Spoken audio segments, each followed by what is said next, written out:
नमस्कार, स्वागत है आप सभी का एक नए वीडियो लेक्चर में। आज मैं आप लोगों के लिए लेकर आ गई हूँ प्रीवियस ईयर क्वेश्चन सेट जून 2023 का और एक सेकंड शिफ्ट का प्रश्न है। ठीक है, पिछले वीडियो में मैंने सेकंड शिफ्ट के 1 से लेकर 50 तक के सारे प्रश्न कराए थे। अगर आपने नहीं देखा तो वो वीडियो जाकर एक बार जरूर से देख ले प्लेलिस्ट से। तो आज हम 51 नंबर प्रश्न से स्टार्ट करेंगे इस वीडियो को। तो चलिए पहले प्रश्न निकाल लेते हैं। 51 और कुछ चीजें मैं अलग से आपको बताती हूँ जो कि पीडीएफ में नहीं होता है, तो आप उन चीजों को जरूर से नोट डाउन कर ले। ठीक है, तो मिल गया हमें प्रश्न 51। तो चलिए स्टार्ट करते हैं कि निम्नलिखित प्रश्नों को प्रथम प्रकाशन वर्ष के अनुसार पहले से बाद के क्रम में लगाइए। तो इसमें क्या बताया गया है, उपन्यासों को प्रकाशन वर्ष के अनुसार पहले से बाद के क्रम में लगाना है। मैला आंचल दिया है, काशी का 80 दिया है, सूखा बरगद दिया है, बाणभट्ट की आत्मकथा और आपका बंटी, इनके प्रकाशन वर्ष के आधार पर इनको लगाना है। ठीक है, प्रश्न क्रमांक 51 इसका हो जाएगा 4 नंबर। बाणभट्ट की आत्मकथा, तो बाणभट्ट की आत्मकथा का प्रकाशन वर्ष क्या हो जाएगा 1946, क्या हो जाएगा 1946। और बाणभट्ट की आत्मकथा के लेखक कौन है, हजारी प्रसाद द्विवेदी जी। इसके बाद है बी नंबर, काशी का 80। काशी का 80 इसके लेखक है काशीनाथ सिंह जी और इसका प्रकाशन हुआ है 2004 में। कब हुआ है, 2004 में। इसके बाद सी नंबर दिया है, सी में है सूखा बरगद। सूखा बरगद का प्रकाशन हुआ 1979 में, 1979 में। ठीक, और इसके लेखक है मंजूर एहते शाम, मंजूर एहते शाम। और ये जो सूखा बरगद है इसके बारे में मैं आपको थोड़ी सी इंफॉर्मेशन दे दूं कि मुस्लिम समाज में व्याप्त अशिक्षा, अंधविश्वास, सामाजिक रूढ़ियों और विडंबनाओं का अद्भुत चित्रण किया गया है सूखा बरगद में। ठीक है, और इसके बाद कौन सा नंबर आ गया है, सी के बाद है ए नंबर। ए नंबर में मैला आंचल। मैला आंचल के लेखक आप सभी को पता ही होगा फणीश्वर नाथ रेणु जी है और इसका प्रकाशन हुआ था 1954 में। कब हुआ था, 1954 में। ठीक, इसके बाद आगे लास्ट में आपका बंटी। आपका बंटी इसके लेखक है मन्नू भंडारी जी और इसका प्रकाशन कब हुआ था, आपका बंटी 1971 में। ठीक, 1971। तो अगर आपको सन पता नहीं था तो आप इनको नोट डाउन करके एक जगह पे इकट्ठा रख लीजिए और फिर इनको रिवीजन करते रहिए तो याद हो जाएगा, क्योंकि सन याद करना बहुत ज्यादा डिफिकल्ट होता है। लेखक का नाम, सन, किस पत्रिका में प्रकाशित हुआ था, ये सारी चीजें कई बार पेपर में सेम प्रश्न पूछा जाता है थोड़ा घुमा फिरा के, तो आप इन्हें नोट डाउन जरूर से कर ले। इसके बाद है प्रश्न क्रमांक 52। राष्ट्रभाषा हिंदी समस्या और समाधान पुस्तक के लेखक है कौन है, कैलाश चंद्र भाटिया, देवेंद्रनाथ शर्मा, भोलानाथ तिवारी, सूरज भान सिंह। तो आप बताइए कौन है राष्ट्रभाषा हिंदी समस्या समाधान पुस्तक के लेखक, इसमें से कौन है। तो इसमें से हो जाएगा देवेंद्र नाथ जी। कौन हो जाएगा, देवेंद्र नाथ जी। अगर आपको पता है इसका उत्तर तो बहुत अच्छी बात है, अगर नहीं पता है तो याद कर लीजिए। लोक लाज कुल श्रृंखला तजी मीरा गिरिधर भजी। ठीक, गिरिधर यानी कृष्ण जी। सदृश्य गोपाल प्रेम प्रगट कलयुग ही दिखायो मीराबाई, विषयक छप्पे की उक्ति पंक्ति कहाँ से उद्गृत है, 84 वैष्णवन की वार्ता, काव्यमाला, राग कल्पद्रुम, भक्तमाला। तो आप बताइए कहाँ से लिया गया है इन पंक्तियों को, बताइए कहाँ से लिया गया है इन पंक्तियों को। तो इनको लिया गया है भक्तमाल से। धूमिल की किस कविता में एकता, युद्ध की और दया अकाल की पूंजी के रूप में बताई गई है, बताइए। नक्सलवाड़ी, अकाल दर्शन, पटकथा, मोचीराम। किसमें बताई गई है कि एकता, युद्ध की और दया अकाल की पूंजी के रूप में है, धूमिल ने किस कविता में बताया है, बताइए। प्रश्न क्रमांक 54। तो बताया है अकाल दर्शन। ठीक, अकाल दर्शन में बताया है। 55 शेखर मनोवैज्ञानिक प्रयोग का पुतला है, जीवन के अनुभव और आस्थाएं वह स्थान ही नहीं पाती। शेखर एक जीवनी के बारे में यह उक्त कथन निम्न में से किस आलोचक का है। ठीक, आलोचक का नाम बताना है आपको, ध्यान रखिए। नंद दुलारे वाजपेयी, शिवनाथ सिंह चौहान, स्टेडियम शर्मा और रामदरस मिश्र। तो बताइए कि इसमें से किस लेखक ने कहा है शेखर एक जीवनी के बारे में कि शेखर मनोवैज्ञानिक प्रयोग का पुतला है, जीवन के अनुभव और आस्थाएं वह स्थान नहीं पा सकते। तो आप में से ज्यादातर लोगों को पता ही होगा कि नंद दुलारे बाजपेयी। ठीक, आगे प्रश्न क्रमांक 56, साधारणीकरण ना तो आश्रय राम का होता है ना आलंबन सीता का होता है, अपितु यह कवि अनुभूति का होता है। साधारणीकरण के संबंध में निम्नलिखित में से यह कथन किसका है? तो बताइए साधारणीकरण के बारे में यह कथन किसने कहा था? नंद दुलारे बाजपेयी, आचार्य रामचंद्र शुक्ल, डॉक्टर नगेंद्र और अज्ञे। अगर आपको पता होगा तो आपने अभी तक बता भी दिया होगा कि किसका है यहाँ कथन। प्रश्न क्रमांक 56 तो डॉक्टर नगेंद्र का है ना, डॉक्टर नगेंद्र जी का है। प्रश्न क्रमांक 57, निम्नलिखित में से किस कृति मल्लिकदास की नहीं है? तो आपको बताना है इसमें से कौन सी कृति मल्लिकदास जी की नहीं है। ज्ञान बोध, रतन खान, ज्ञान समुद्र, भक्ति, विवेक। तो अगर आपने मल्लिकदास जी की सारी कृतियों को पढ़ा होगा, याद किया होगा, तो यह प्रश्न आपके लिए बहुत ही आसान है कि इसमें से कौन सी कृति मल्लिकदास की नहीं है। और आपने अगर नहीं पढ़ा होगा तो आपके लिए थोड़ा सा यहाँ पे मुश्किल हो सकता है। तो यहाँ पे ज्ञान समुद्र, यहाँ मल्लिकदास की रचना नहीं है, यहाँ किसकी रचना है? सुंदर दास की रचना है। किसकी रचना? सुंदर दास। आप इसको ऐसे भी याद रख सकते हैं कि ज्ञान समुद्र, समुद्र सुंदर दास, ज्ञान समुद्र सुंदर दास, यहाँ समुद्र से सुंदर दास याद रख सकते हैं। देखिए ज्ञान बोध और ज्ञान समुद्र लगभग सेम ही है। ज्ञान बोध मल्लिकदास याद कर लीजिए, ज्ञान बोध मल्लिकदास और ज्ञान समुद्र सुंदरदास, समुद्र से सुंदरदास को जोड़ लीजिए। ठीक, त्रासदी के संबंध में अरस्तु के काव्य चिंतन के प्रमुख बिंदु है।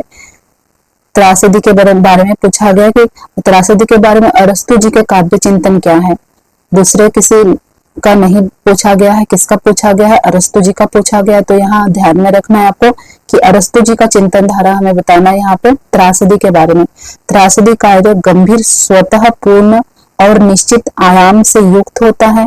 त्रासदी कार्य की अनुकृति है। त्रासदी ना तो कार्य व्यापार का वर्णन है और ना ही प्रस्तुति है। त्रासदी के 4 अनिवार्य अंग कथानक, चरित्र, पदावली और गीत है।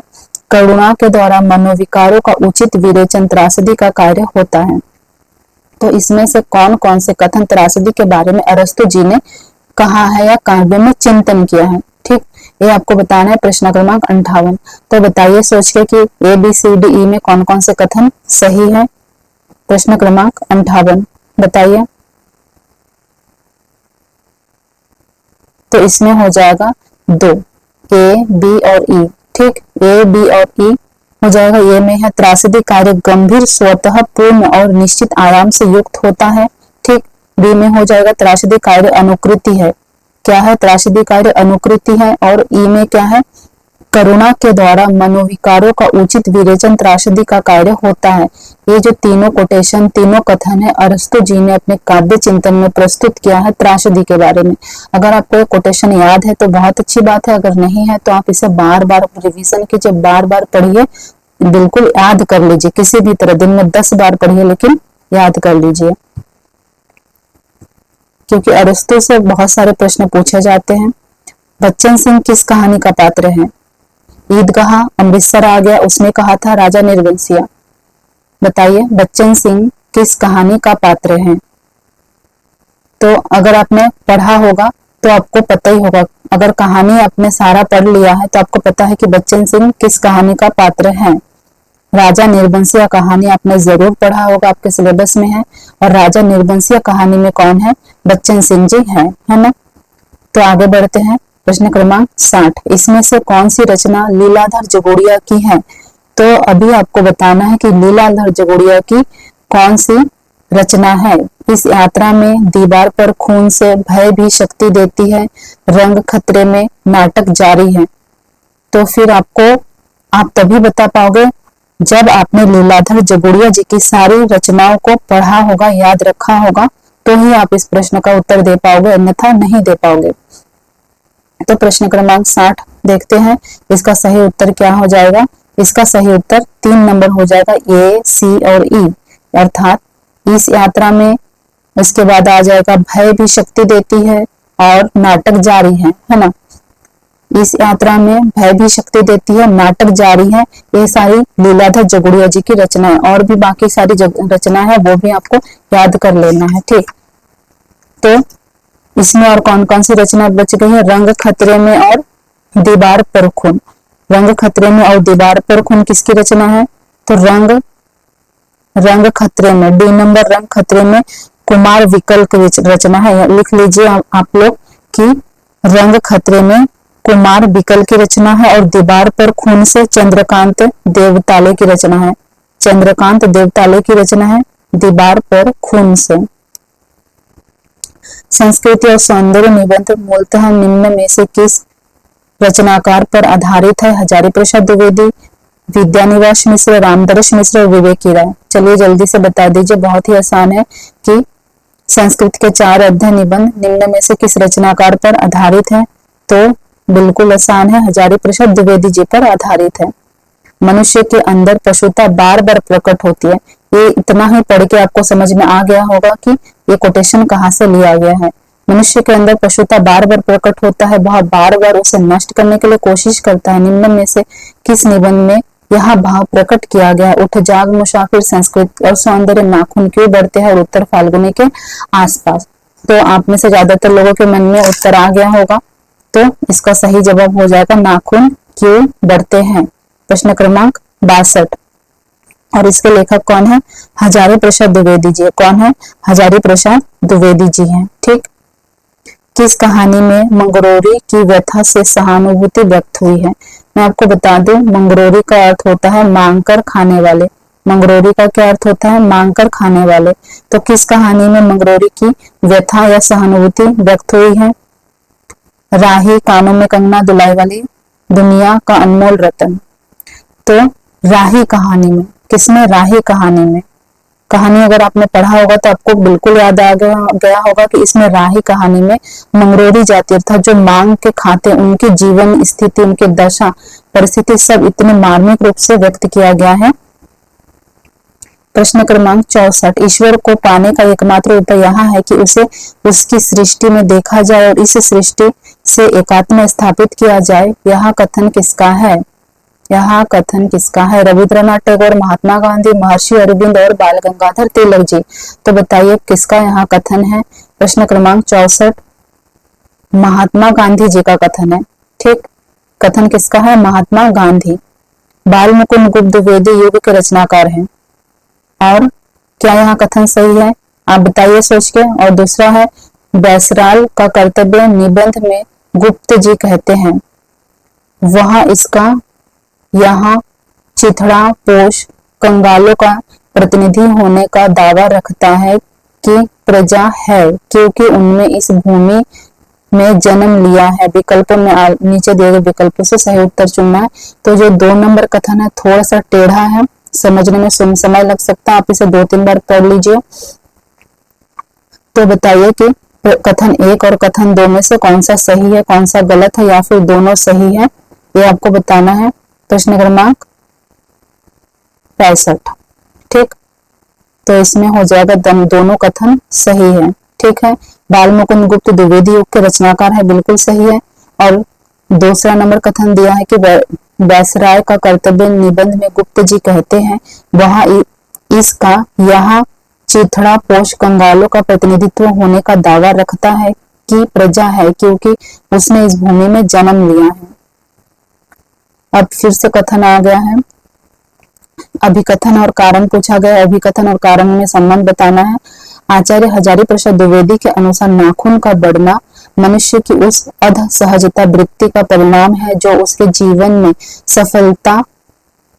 सफलता ले आना चाहती है। उसको काट देना उस स्वनिर्धारित आत्म बंधन का फल है जो उसे चरितार्थ की ओर ले जाती है। तो क्या यहाँ कथन सही है? कारण बताया गया, हजारी प्रसाद द्विवेदी जी को संदेह है कि शायद ही ऐसा दिन आएगा जब मनुष्य अपनी आसुरी प्रवृत्ति का परित्याग कर देगी और समस्त संसार हिंसा, घृणा, छीना झपटी के विषक्त वातावरण से मुक्त हो जाएगा। उपयुक्त कथन के विकल्पों में से सही उत्तर का चयन करना है। ठीक है, तो बताइए सही उत्तर। क्या ए और आर दोनों सही है और आर ए की सही व्याख्या कर रहा है? क्या क्या ए आर दोनों सही है लेकिन आर ए की सही व्याख्या नहीं कर रहा है क्या? क्या ए सही है लेकिन आर सही नहीं है क्या? क्या ये सही नहीं है लेकिन आर सही है? तो बताइए इसमें से कौन सा सही हो जाएगा? प्रश्न क्रमांक 66। तो इसमें से सही हो जाएगा कि ये सही है लेकिन आर सही नहीं है। ठीक है, 3 नंबर सही हो जाएगा। अब हमको बताना है कि रचना और रचनात्मकता, सूची 1 और सूची 2 का मिलान करना है। बारिश में भीगते बच्चे, हवा में हस्ताक्षर, बेहतर दुनिया के लिए, कविता और कविता में औरत। तो रचनात्मक है अनामिका, रामदर्श मिश्र, कैलाश बाजपेयी, विश्वनाथ प्रसाद तिवारी। तो इसका सही मिलान कीजिए। प्रश्न क्रमांक 67। तो इसमें है बारिश में भीगते बच्चे, तो इसका हो जाएगा रामदर्श मिश्र जी। क्या हो जाएगा? रामदर्श मिश्र। इसके बाद बी नंबर में है हवा में हस्ताक्षर, इसका हो जाएगा कैलाश बाजपेयी। हवा में हस्ताक्षर कैलाश बाजपेयी। ठीक, इसके बाद बेहतर दुनिया के लिए, बेहतर दुनिया के लिए हो जाएगा विश्वनाथ प्रसाद तिवारी। कौन हो जाएगा? विश्वनाथ प्रसाद तिवारी जी। कविता में औरत, अनामिका। कविता में औरत, अनामिका। और यहाँ पे नीचे देखे तो 2 नंबर सही हो जाएगा। तुमने इतने दिन मुझे जिस प्रेम से रखा, माँ भी नहीं रखती, भगवान मुझे फिर जन्म दे तो तुम्हारी कोख से दे, यही मेरी अभिलाषा है। गोदान कहानी में यह कथन किस पात्र ने कहा है? सीलिया, झुनिया, रूपा और सोना। तो बताइए किस पात्र ने यह कथन कहा है? तो यह कथन कहा है झुनिया ने। किसने कहा है? झुनिया। ठीक, आगे बढ़ते हैं। हमारे हिंदुस्तान लोग तो रेल की गाड़ी है, यद्यपि फर्स्ट क्लास, सेकंड क्लास आदि गाड़ी बहुत अच्छी अच्छी और बड़े बड़े महसूल की इस ट्रेन में लगी है, पर बिना इंजन सब नहीं चल सकते। वैसे ही हिंदुस्तानी लोगों को कोई चलाने वाले हो तो ये क्या नहीं कर सकते। यहाँ उद्ग्रहण किस निबंध से लिया गया है? दिल्ली दरबार दर्पण, भारतवर्ष उन्नति कैसे हो सकती है, शिवमूर्ति, शिव शंभू के चिट्ठे। तो बहुत ही आसान है, बहुत ही आसान है। अगर आपने निबंध पढ़े होंगे तो आप ये कोटेशन का पहला लाइन पढ़ के समझ गए होंगे कि यहाँ कोटेशन किस लाइन से लिया, किस निबंध से लिया गया है ना। तो इसमें से क्या हो जाएगा? 69 का हो जाएगा आपका भारतवर्ष उन्नति कैसे हो सकती है। क्या हो जाएगा? भारतवर्ष उन्नति कैसे हो सकती है। ठीक है, पढ़ाने के बीच में मैं बिल्कुल भी बात नहीं कर रही हूँ। मुझे पता है आप लोगों का पेपर बहुत नजदीक आ गया है, तो मुझे आपके समय का मूल्य पता है, इसलिए मैं इधर उधर की कोई भी बातें नहीं कर रही हूँ, सिर्फ पढ़ा रही हूँ।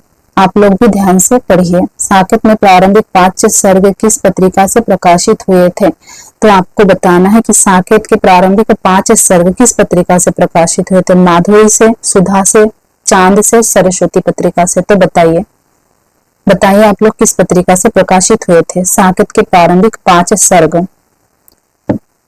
तो चलिए मैं बता देती हूँ, सरस्वती पत्रिका। ठीक, अगर आपको पता है तो आप कमेंट में भी बता देना। नीचे 2 कथन दिए गए, एक अभिकथन और दूसरा कारण आर दिया गया है। चलिए देख लेते हैं क्या है। मैला आंचल उपन्यास में आंचलिक कथा भाषा का उपयोग किया गया है। क्या मैला आंचल उपन्यास में आंचलिक कथा भाषा का उपयोग किया गया है? जो अभिकथन और कारण होते हैं इनको थोड़ा ध्यान से आराम से पढ़ना होता है, ताकि कहीं कोई शब्द ना छूट जाए। छोटा से छोटा शब्द इसमें इंपॉर्टेंट होता है, नहीं लगा हो कहीं पे, और लगा हो, कुछ थोड़ा सा भी अलग हो तो वो गलत हो जाएगा, इसलिए इनको बहुत ही ध्यान से पढ़ना होता है। आर में दिया गया आंचलिक उपन्यास अंचल विशेष के परिदृश्य को व्यक्त करने वाली औपन्यासिक विधि नहीं है। देखिए यहाँ पे नहीं दिया है, अगर आपने ध्यान नहीं दिया तो ध्यान दीजिए कि यहाँ पे नहीं दिया है। तो आपको बताना है अभिकथन और कारण का संबंध। क्या अभिकथन ए और आर दोनों सही है? क्या आर ए का सही व्याख्या कर रहा है या नहीं कर रहा है? क्या ये सही है, आर गलत है? तो बताइए आप लोग देख के। प्रश्न क्रमांक 71 या 71, तो इसमें हो जाएगा ये सत्य है लेकिन आर असत्य है। आर क्यों असत्य है? क्योंकि यहाँ पे नहीं दिया है, जबकि यहाँ पे नहीं नहीं होगा। क्यों नहीं होगा? क्योंकि उसमें आंचलिक विशेषता का परिदृश्य दिया गया है, लेकिन यहाँ पे क्या बोला है कि औपन्यासिक विधि नहीं है, जो कि गलत है। औपन्यासिक विधि है, आंचलिक विशेष के परिदृश्य को व्यक्त करने वाली औपन्यासिक विधि है। ठीक है। प्रश्न क्रमांक 72, चंद्रदेव से मेरी बातें कहानी में निम्नलिखित पर व्यंग्य किया गया है। फिर से वही आ गया कहानी। तो सारे कहानी, निबंध, उपन्यास सबको अच्छे से पढ़ के जाना है पेपर देने से पहले, है ना, क्योंकि बीच बीच से प्रश्न पूछा जा रहा है। आप लोग देखिए, तो आप चंद्रदेव से मेरी बातें कहानी बहुत ही छोटी कहानी है, आप लोगों ने जरूर पढ़ा होगा, तो देख के बता दीजिए। ए नंबर में क्या दिया है, अंग्रेजों की पक्षपाती नीति। बी नंबर में है प्लेग पर विजय प्राप्त न कर पाने वाली चिकित्सा व्यवस्था। पूछा गया किस किस पर व्यंग किया गया है, ठीक है, ध्यान दीजिए किस किस पर व्यंग किया गया है। सी नंबर में दिया है कृष्ण पक्ष के चंद्रमा पर व्यंग किया गया है क्या। डी नंबर में लार्ज कर्जन की नीतियों पर व्यंग किया गया है क्या। और ई नंबर यातायात के समाधान की उपलब्धता पर व्यंग किया गया है क्या चंद्रदेव से मेरी बातें कहानी में। तो आप बताइए इसमें से देख के कि किस किस बात पर व्यंग किया गया है। प्रश्न क्रमांक 72। तो ए, बी और डी पर व्यंग किया गया है। अंग्रेजों की पक्षपात नीति पर व्यंग किया गया है, जी हाँ बिल्कुल व्यंग किया गया है। बी, प्लेग पर विजय प्राप्त न कर पाने वाली चिकित्सा व्यवस्था पर भी व्यंग किया गया, बिल्कुल व्यंग किया गया है। और डी नंबर, लॉर्ड कर्जन की नीतियों पर व्यंग किया गया है ना। 73, सांध्य गीत में संकलित महादेवी वर्मा की कविता नहीं है। सांध्य गीत में संकलित नहीं दिया है, ध्यान दीजिए। संकलित महादेवी वर्मा जी की कविता नहीं है, कौन सी नहीं है। बीन भी हूँ मैं तुम्हारी रागिनी भी हूँ, मैं नीर भरी दुख की बदली, फिर विकल है प्राण मेरे, मधुर मधुर मेरे दीपक जला, निश्वासों का नीड़। तो सबसे पहले तो आपको यह पता होना चाहिए कि सांध्य गीत में कौन कौन से गीत संकलित है, तो ही आप बता पाओगे कि कौन से गीत संकलित नहीं है। तो देखिए किस तरह से प्रश्न पूछा जा रहा है घुमा के, तो आपको भी उसी तरह से तैयारी करके अच्छे से जाना है पेपर देने में, ठीक है। तो प्रश्न क्रमांक 73 73 का बता दीजिए सही जवाब क्या हो जाएगा, ए, डी और ई।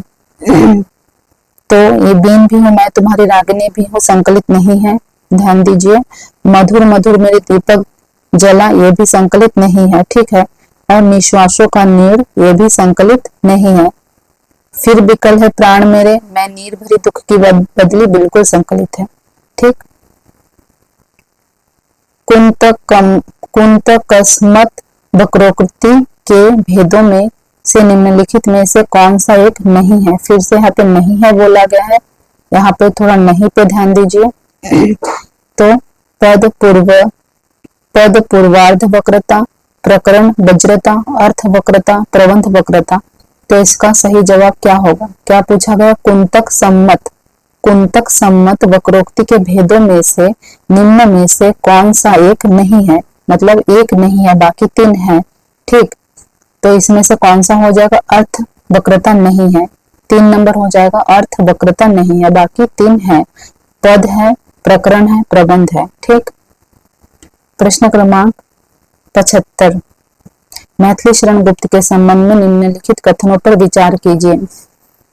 तो विचार कीजिए मैथिली शरण गुप्त जी के कथनों पर। ए नंबर पे क्या दिया है, मैथिली शरण गुप्त जी की कविता महावीर प्रसाद द्विवेदी फलश्रुति थी के आदर्शों और मान्यताओं की है। मैथिली शरण गुप्त जी की जो कविता है वो महावीर प्रसाद द्विवेदी जी की फलश्रुति थी, क्या यह कथन सही है। मैथिली शरण गुप्त का जन्म बांदा में हुआ था, कहाँ हुआ था, बांदा में, तो क्या यह कथन सही है। और सी नंबर में दिया है मैथिली शरण गुप्त की पहली कविता 1905 में सरस्वती पत्रिका में प्रकाशित हुई थी, तो क्या यह कथन सही है। डी में दिया है मैथिली शरण गुप्त के परिवार में शैव भक्ति की परंपरा थी, क्या यह सही है। मैथिली शरण गुप्त का काव्य मर्यादा और संयम के डोर में बंधा हुआ है, तो बताइए इसमें से कौन कौन सा सही हो जाएगा। प्रश्न क्रमांक 75, तो थोड़ा सा ध्यान देंगे तो आप बिल्कुल बता पाएंगे कि कौन कौन सा इसमें से सही हो जाएगा। ए, सी और ई सही हो जाएगा, अर्थात 3 नंबर। तो देखते हैं, मैथिली शरण गुप्त की कविता महावीर प्रसाद द्विवेदी फलश्रुति थी, बिल्कुल थी। सी में दिया है मैथिली शरण गुप्त जी की पहली कविता में 1905 में सरस्वती पत्रिका में हुई, बिल्कुल सही बात है। मैथिली शरण गुप्त जी की पहली कविता 1905 में सरस्वती पत्रिका में प्रकाशित हुई है। और फिर ई नंबर में दिया है मैथिली शरण गुप्त का काव्य मर्यादा और संयम की डोर में बंधा हुआ, तो बिल्कुल सही है। हिंदू को किस हिंदुस्तान की रोमांस की भाषा कहा, हिंदू को किसने हिंदुस्तान की रोमांस की भाषा कहा है? बहुत ही आसान प्रश्न है। किसने कहा है बताइए? ग्रियर्सन, श्याम सुंदर दास मिश्र बंधु, गारसादा ताशी। तो किसने कहा है? गारसादा ताशी ने कहा है। ओके। 77 भारतेंदु हरिश्चंद्र के संबंध में सत्य कथन है। सत्य कथन पूछा गया भारतेंदु हरिश्चंद्र के बारे में। असत्य मत ढूंढना, ठीक, सत्य ढूंढना। ए नंबर, उन्होंने हिंदी साहित्य में राष्ट्रीय एवं जनवादी तत्वों को प्रतिष्ठित किया है। क्या यह कथन सही है कि उन्होंने हिंदी साहित्य में राष्ट्रीय एवं जनवादी तत्वों को प्रतिष्ठित किया है? बी नंबर में, उन्होंने पत्रिकाओं में आधुनिक कहानी का प्रकाशन आरंभ किया है। तो क्या यह कथन सही है कि उन्होंने पत्रिकाओं में आधुनिक कहानी का प्रकाशन आरंभ किया है? सी में दिया है भारतेंदु ने प्रचलित खड़ी बोली को साहित्यिक रूप दिया है। क्या यह सही है कि प्रचलित खड़ी बोली को उन्होंने साहित्य का रूप दिया है भारतेंदु जी ने? डी में दिया है भारतेंदु ने हिंदी लेखकों के मंडल को प्रोत्साहित किया है। तो बताइए क्या सही है यह कथन भारतेंदु जी के बारे में? ई नंबर, उन्होंने खड़ी बोली में काव्य लेखन किया है। क्या उन्होंने खड़ी बोली में काव्य लेखन किया है? 77 थोड़ा सा ध्यान देंगे तो बिल्कुल बता पाएंगे। 77 भारतेंदु जी के संबंध में सत्य कथन ढूंढना है आप लोगों को। तो इसका सही उत्तर कौन सा हो जाएगा? 77 का सही उत्तर हो जाएगा ए, सी और डी। क्या हो जाएगा? ए, सी और डी। उन्होंने हिंदी साहित्य में राष्ट्रीय एवं जनवादी तत्वों को प्रतिष्ठित किया है, बिल्कुल किया है। भारतेंदु जी ने प्रचलित खड़ी बोली को साहित्यिक रूप दिया है, बिल्कुल दिया है। और डी नंबर, भारतेंदु जी ने हिंदी लेखकों के मंडल को प्रोत्साहित किया है। तो जी हाँ, बिल्कुल प्रोत्साहित किया है। भारतेंदु जी ने हिंदी के क्षेत्र में बहुत काम किया है ना। फिर आगे दिया है 78 नंबर की उपन्यास और पात्र। पात्र दिया गया है, उपन्यास दिया गया है वेणी माधव, पटेश्वरी, शकलदीप और नरोत्तम। तो बताना है इसमें। अच्छा, पात्र की जगह उपन्यास हो गया, उपन्यास की जगह पात्र हो गया। चलो कोई बात नहीं, फिर भी मिलान कर लेंगे। गोदान है, मैला आंचल है, झूठा सच है, मानस का हंस है। तो प्रश्न क्रमांक 78। तो बताइए इसमें से सही कौन हो जाएगा? वेणी माधव। वेणी माधव किसमें है? मानस के हंस में है वेणी माधव। बताइए वेणी माधव कहाँ पे है? मानस के हंस में है, ठीक। इसके बाद पटेश्वरी है गोदान में। किसमें है? गोदान में। सकलदीप, सकलदीप किसमें हो जाएगा? मैला आंचल में। और झूठा सच नरोत्तम हो जाएगा, झूठा सच हो जाएगा नरोत्तम। ए का 5 हो जाएगा, बी का 1, सी का 3 और डी का सी का 2, डी का 3। बिल्कुल ठीक हो जाएगा 1 नंबर। निम्न में से किस पात्र का संबंध चंद्रगुप्त नाटक से नहीं है? चंद्रगुप्त नाटक से संबंध नहीं है बताना है। संबंध जोड़ने मत लग जाना, ठीक है। चंद्रगुप्त का नाटक से संबंध नहीं है पूछा है। तो एलिस, जयमाला, अलका और लीला। बताइए किसका संबंध नहीं है? प्रश्न क्रमांक 79। तो जयमाला का संबंध नहीं है। बताइए जयमाला, शादी के समय जो माला पहना जाता है उसको बोला जाता है जयमाला। तो जयमाला का संबंध नहीं है बताना है, ठीक है। सॉरी, चंद्रगुप्त नाटक में संबंध नहीं है बताना है। तो जयमाला का संबंध नहीं है, एलिस, अलका और लीला का संबंध है। सिंदूर की होली नाटक के संबंध में निम्नलिखित तथ्यों पर विचार कीजिए। अब सिंदूर की होली नाटक के संबंध में तथ्यों पर विचार करने के लिए बोले हम लोगों को, तो चलिए विचार करते हैं। ए में दिया है नाटक में वैधव्य की समस्या को केंद्र में रखा गया है। तो क्या नाटक में वैधव्य की समस्या को केंद्र में रखा गया है? बी, इस नाटक में कुल 9 पात्र हैं को केंद्र में रखुरुष और 2 स्त्री पात्र हैं। सी में दिया है नाटक के पात्रों के नाम शशिकला, चंद्रकला, रमाकांत, अकबर, अली हैं। और डी में दिया है लक्ष्मी नारायण लाल का यह नाटक नौटंकी शैली पर आधारित है। तो क्या सिंदूर की होली, देखिए यहाँ पे लेखक का नाम भी दे दिया है कि लक्ष्मी नारायण लाल। तो क्या यह नौटंकी शैली पर आधारित है? इस नाटक की भूमिका राम प्रसाद त्रिपाठी ने लिखा है। तो क्या यहाँ सही है? तो बताइए थोड़ा सोच के 80 नंबर प्रश्न का सही जवाब क्या होगा। 80 नंबर प्रश्न सही जवाब दीजिए। तो इसका हो जाएगा ए नंबर, 1 नंबर अर्थात ए, बी और ई। तो चलिए देखते हैं ए, बी और ई में क्या दिया है। नाटक में वैधव्य की समस्या को केंद्र में रखा है, बिल्कुल रखा है। सिंदूर की होली नाटक आप लोगों ने पढ़ा होगा, तो उसमें विधवा से जुड़ी हुई बहुत सारी चीजें उसमें बताई गई है, वैधव्य जीवन के बारे में, है ना। इस नाटक में कुल 9 पात्र हैं और आगे दिया गया इस नाटक की भूमिका राम प्रसाद त्रिपाठी जी ने लिखा है। तो जी हाँ, इस नाटक की भूमिका राम प्रसाद त्रिपाठी जी ने लिखी है। अब आगे हम 81 में 81 नंबर प्रश्न में देखिए पात्र दिया है और कहानी दी है। पात्र है मालती, लक्ष्मा, लतिका, चंपिया और यहाँ पे परिंदे, लालपान की बेगम, कोशिका घटवार, एक गैंगरेन, ये सारे कहानी है। तो बताइए किस कहानी में कौन से पात्र हैं, आ जाएगा। प्रश्न क्रमांक 81, मालती, मालती किस में आ जाएगी, आप लोगों को बिल्कुल पता होगा, गैंगरेन। लक्ष्मा, लक्ष्मा किस में आ जाएगी, बी का हो जाएगा कोशिका घटवार, बी का हो जाएगा कोशिका घटवार जी। और लतिका, लतिका किस में आ जाएगी, परिंदे में आ जाएगी लतिका। और चंपिया लालपान की बेगम में है चंपिया जी, तो मिला दिया चंपिया जी और लालपान की बेगम, तो हो जाएगा 1 नंबर। ठीक, मालती गैंग्रीन में है, लक्ष्मा कोसी के घटवार में है, लतिका परिंदे में है, चंपिया लालपान की बेगम में है। काव्य सृजन की प्रक्रिया के संबंध में प्लेटो का विचार, किसका विचार बताना है, अपना विचार बिल्कुल नहीं बताना है, यहाँ पे सिर्फ प्लेटो जी का विचार बताना है। अपना विचार अपने पास रखिए, अभी प्लेटो जी का विचार बताइए कि काव्य सृजन की प्रक्रिया के संबंध में प्लेटो का विचार क्या है। ए नंबर, कवि कर्म दैविक शक्तियों से प्रेरित और अभिभूत है। क्या यहाँ प्लेटो जी का विचार है काव्य सृजन में, उन्होंने यहाँ विचार दिया है क्या कि कवि कर्म दैविक शक्तियों से प्रेरित और अभिभूत होता है। बी, काव्य सृजन की प्रक्रिया एक सुचिंतित कलात्मक प्रयास है। सी, अलौकिक शक्ति द्वारा अधिकृत कवि सृष्टा नहीं उसका प्रवक्ता मात्र होता है।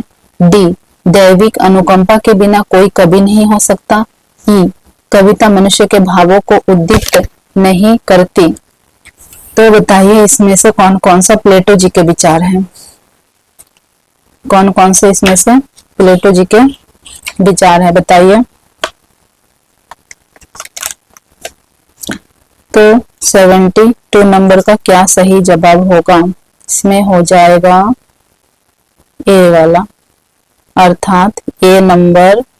ए नंबर में क्या है, कवि कर्म दैविक शक्तियों से प्रेरित और अभिभूत होता है, बिल्कुल सही है, ये प्लेटो जी के विचार है, मेरे विचार नहीं है, ठीक है। सी नंबर, अलौकिक शक्ति द्वारा अधिकृत कवि सृष्टा नहीं उसका प्रवक्ता मात्र होता है, बिल्कुल सही है। और डी नंबर, दैविक अनुकंपा के बिना कोई कवि नहीं हो सकता, यहाँ भी प्लेटो जी के विचार है, तो ये तीनों प्लेटो जी के विचार हैं। निम्न में से यह कथन काव्य सदृश्य गुणालंकार संस्कृतियों शब्दार्थ यो वर्तते किसका है। भामा, मम्मट, बामन और विश्वनाथ। तो बताइए यहाँ जो कोटेशन है ये किसका है। प्रश्न क्रमांक 83। तो यहाँ हो जाएगा बामन जी का। ठीक, अंधायुग, अंधायुग नाटक के अंकों के शीर्षक का क्रमांक है। अंधायुग नाटक में ये बहुत बार पेपर में पूछा गया है कि अंधायुग नाटक के अंकों का जो शीर्षक है उनको सही क्रम में लगाइए, या फिर 3-4 ऑप्शन दे देंगे और उसमें से 2 या 3 अंधायुग नाटक का शीर्षक होगा और एक नहीं होगा, तो पूछेंगे कौन कौन सा है कौन सा नहीं है। इसलिए इसको बिल्कुल रट के जाना है पेपर देने से पहले, अंधायुग नाटक के शीर्षकों को। तो चलिए यहाँ पे देखते हैं, यहाँ पे हमें बोला गया है, शीर्षक का नाम दिया गया है और सही लाइन में क्रम में लगाने के लिए बोला है। तो पहले क्या आ जाएगा, विजय एक अद्भुत आत्महत्या, कौरव नगरी, अश्वत्थामा का अर्धसत्य, पशु का उदय, गंधारी का श्राप दिया गया है। तो इसे सीक्वेंस में लगाना है। तो पहले आ जाएगा कौरव नगरी, कौरव नगरी का उदय होगा सबसे पहले। इसके बाद क्या होगा, पशु का उदय। कौरव नगरी के बाद क्या हो जाएगा, पशु का उदय हो जाएगा। इसके बाद हो जाएगा अश्वत्थामा का अर्धसत्य, अश्वत्थामा का अर्धसत्य के बाद गांधारी का श्राप, उसके बाद गांधारी ने श्राप दिया था। इसके बाद विजय एक अद्भुत आत्महत्या हो जाएगा। इसको मैंने ऐसे याद किया था, आप भी ऐसे याद कर सकते हैं कि सबसे पहले एक नगर का उदय होता है, वो नगर कौन सा है? कौरव नगरी। कौरव नगरी का जैसे उदय होता है, कौरव नगरी में कौन लोग रहते हैं? दुर्योधन। तो एक तरह से उनको अब थोड़ा पशुता से रिलेट कर सकते हैं कि पशु का उदय होता है वहां पे, है ना। कौरव नगरी का उदय होता है, फिर पशुता का उदय होता है या पशु का उदय होता है वहां पे। उसके बाद अश्वत्थामा का अर्धसत्य होता है, वहीं पे अश्वत्थामा जी रहते हैं, तो अश्वत्थामा का अर्धसत्य। इसके बाद कुरुक्षेत्र की लड़ाई हो गई। इसके बाद क्या हुआ? गांधारी का श्राप आ गया। अश्वत्थामा का अर्धसत्य यानी अश्वत्थामा ने आधा सही बोला था, आधा झूठ बोला था, तो फिर गांधारी ने श्राप दिया। किसको श्राप दिया? कृष्ण को। फिर क्या हुआ? विजय, एक अद्भुत आत्महत्या। ठीक। कौरव नगरी का उदय, पशु का उदय, अश्वत्थामा का अर्धसत्य, गांधारी का श्राप, विजय, एक अद्भुत आत्महत्या। ठीक, 2-3 बार रिपीट करने से याद हो जाएगा। प्रश्न क्रमांक 85, मिथक के संबंध में उचित कथन है। मिथक संपूर्ण मानवता के शताब्दियों में सारभूत अनुभव पुंज है और अवचेतन में सुषुप्त होने के बावजूद कई क्षेत्रों में हमारा प्रत्यक्ष रूप नियमन करता है। बी में दिया है मिथक के संबंध में कथन पूछा गया, ध्यान दीजिए, मिथक के संबंध में बताना है। ठीक है, मिथक में ज्ञानेंद्रियों के जटिल और वैधपूर्ण आदि अनुभव पुंज निहित नहीं होता।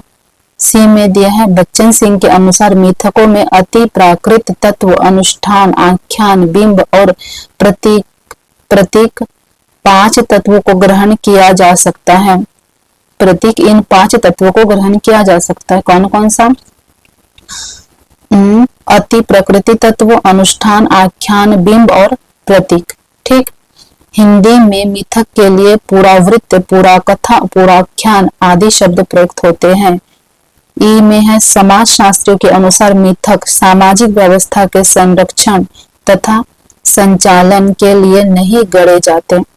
तो बताइए इसमें से कौन कौन से कथन ऐसे हैं जो मिथक के बारे में बिल्कुल सही हैं। प्रश्न क्रमांक 85, तो बताइए इसमें से हो जाएगा ए, सी और डी सही। ए, सी, डी देख लेते हैं एक बार। ए, सी, डी में क्या दिया है कि मिथक संपूर्ण मानवता के शताब्दियों में सारभूत अनुभव पुंज है, अवचेतन में सुसुप्त होने के बावजूद कई क्षेत्रों में हमारा प्रत्यक्ष रूप नियमन करता है। सी में है बच्चन सिंह के अनुसार मिथकों में अति प्राकृतिक तत्व, अनुष्ठान, आख्यान, बिंब और प्रतीक, इन 5 तत्वों को ग्रहण किया जा सकता है। डी में दिया है हिंदी में मिथक के लिए पुरावृत्त, पुराकथन और पुराख्यान आदि शब्द प्रयुक्त होते हैं। प्रश्न क्रमांक 86, उत्तर आधुनिकता की प्रवृत्ति मानी गई है। किसकी प्रवृत्ति? उत्तर आधुनिकता। अपनी प्रवृत्ति बिल्कुल मत बताना, उत्तर आधुनिकता की प्रवृत्ति बताना। ठीक है, उत्तर आधुनिकता की प्रवृत्ति मानी गई है। क्या क्या? सांस्थानिक शैथिल्य तथा सर्वसत्तावाद के स्थान पर बहुलता को, ठीक, सांस्थानिक शैथिल्य तथा सर्वसत्तावाद के स्थान पर बहुलता को, हाशिए के लोगों के अधिकारों का समर्थन, महावृत्तांत का समर्थन, साहित्य में विचरणात्मक विखंडनवाद की प्रतिष्ठा, कृति को अखंडता में देखने की प्रवृत्ति का समर्थन। तो बताइए उत्तर आधुनिकता की प्रवृत्ति इसमें से कौन कौन सी बातें उत्तर आधुनिकता में मानी गई है यहाँ पे। तो यहाँ पे बताइए, आपको ए, बी, सी, डी, ई ऑप्शन है, आपको दिया गया ऑप्शन, आप चूज कीजिए इसमें से, है ना। बहुत सारा ऑप्शन है आपके पास। तो ठीक है, हम देखते हैं कि उत्तर आधुनिकता की प्रवृत्ति में मानी गई है, तो इसमें क्या ऑप्शन हो जाएगा? प्रश्न क्रमांक 86, तो इसका हो जाएगा ए, बी और डी, अर्थात 2 नंबर। ए में दिया है सांस्थानिक शैथिल्य तथा सर्वसत्तावाद के स्थान पर बहुलता को प्राथमिकता दी गई है उत्तर आधुनिकता में, हाशिए के लोगों के अधिकारों का समर्थन किया गया है उत्तर आधुनिकतावाद में, और साहित्य में विचरणात्मक विखंडनवाद की प्रतिष्ठा का समर्थन किया गया है उत्तर आधुनिकता में। ठीक है। 87, महात्मा गांधी के हिंदी स्वराज के संबंध में उपयुक्त कथन कौन सा है? तो हिंद स्वराज के संबंध में हमें उपयुक्त कथन बताना है कि कौन सा है। हिंद स्वराज मूल रूप से गुजराती में लिखी गई है, क्या यह कथन सही है? इसमें भारत को विश्व शक्ति के रूप में देखने की अभिलाषा व्यक्त हुई है। इसमें सभ्यता दर्शन पर विचार किया गया है। इसके अनुसार सत्याग्रह को आत्मबल में पाया जा सकता है। इसमें अंग्रेजी की शिक्षा को उपयोगी बताया गया है। तो बताइए कौन कौन से कथन सही है हिंद स्वराज के संबंध में। प्रश्न क्रमांक 87 इसमें हो जाएगा ए, सी और डी। ए और सी और डी में क्या दिया है देखते हैं कि हिंद स्वराज मूल रूप से गुजराती में लिखा गया। बिल्कुल सही है कि महात्मा गांधी का जो हिंद स्वराज है वो कौन सी भाषा में लिखी गई थी? गुजराती। कौन सी? गुजराती।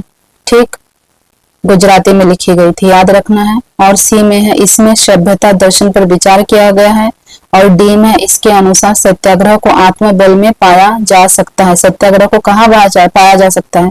बाहुबल में नहीं, शरीर के बल में नहीं। किस बल में बात की गई है? आत्मबल में बोला गया। ठीक है, ये नहीं कि जिसके शरीर में जितना ताकत है वही सत्याग्रह कर सकता है। जिसके मन में ताकत है, आत्मबल है ना, जिसके मन में सबसे अधिक ताकत है वही कर सकता है। इसके अनुसार सत्याग्रह को आत्मबल से पाया जा सकता है। ठीक है।